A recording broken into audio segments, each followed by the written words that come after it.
Scott, injury report. Everyone as healthy as they're going to be. Yeah, we're all on the ice today, so that's good. So. Paranovich is just back to. He'll be in the lineup this weekend. Same with Krieg. He was on the ice today. We'll see. This is a good sign.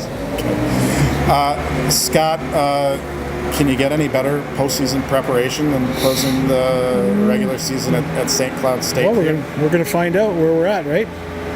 Hopefully playing the best team in the country will bring out our best, because I need to see it. And I hope our guys bring it this weekend, because that's what it's going to take to beat them in that building. And they haven't lost there. They ran away with the league. I mean, I look at them as the Tampa Bay of our league. They're above everybody right now, and they've earned that right by the way they've played. And so we got a tall task, and we're looking forward to it. But we're going to find out, a little bit more about our team, and it is good preparation for sure. What has allowed them to have the success from your viewpoint on that home ice that they've had this year? Is it the way they're using the big sheet, or just I don't know. I don't know whether it's at home or on the road. They haven't lost a lot of games. Certainly they use the big sheet well, like a lot of teams that play on the Olympic-sized rink do, and they're just an older, experienced team that's very motivated. Lars has come in and made a good team better, so we'll give credit to him and his staff. But I think they've got good leadership, and certainly they've got great depth and a lot of skill, and they can hurt you in a lot of ways. So there's not a lot of weaknesses in their game, right from the goaltender on out. And, when you return 21 guys that are maybe a little angry about what happened the year before, you get a little more motivation, and they've certainly gone out there every weekend and proved that. What were the keys for you guys taking points from them back here in Duluth earlier in the year? It was number 32 stole the game for us. There's no question. We shouldn't have won Friday night, but we did. We should have won Saturday, but we couldn't play a 60-minute game. So if you're not going to do that against this team, you're probably not going to win.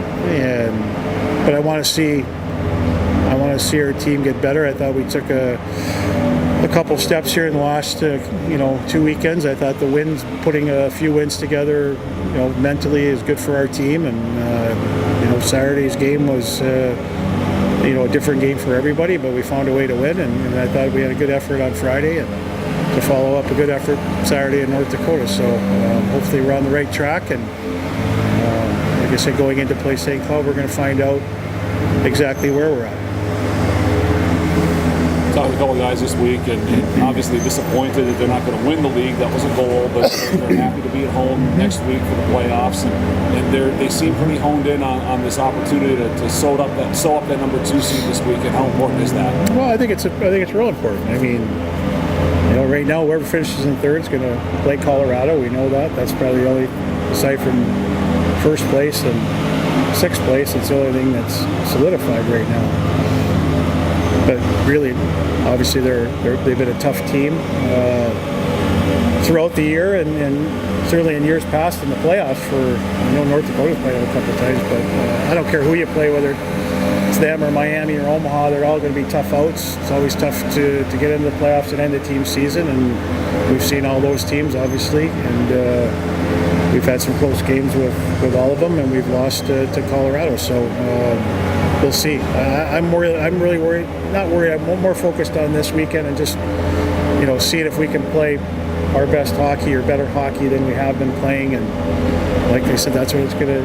We need to rise to the level of the challenge, and this is a huge challenge this weekend to go in there and win hockey games. But we need to keep the momentum going, and we're going to find out. You pride yourself on being a 4-line team. You can't be a 4-line team without the 4th line. How good has that group been for you the last few years? They're really good. I mean, they've gone out there and done their job, and they've been consistent, and they've scored some big goals for us. They've created some great shifts, energy shifts, and opportunities. And, can't say enough about the goal they scored on Saturday. We harped on getting pucks in behind, and we got it below the goal line. Billy retrieved it and made a play to the net, and Kobe was the benefactor, and that's why you go to the net. That's why you put pucks on the net. And up until that point, I thought we weren't getting pucks in behind their D and trying to force things. And but they've been good. And obviously we need them to keep doing what they're doing. Gates won Rookie of the Week this week in CHC. What did you like from his play as he played, especially having that great game on Friday? Well, I've liked him all year. I think he's been a better player since the World Juniors. He's got more confidence, and obviously I think he's been a great complement on that line with Peter and Swains. He brings a real gritty element. He's competitive, can make plays, obviously.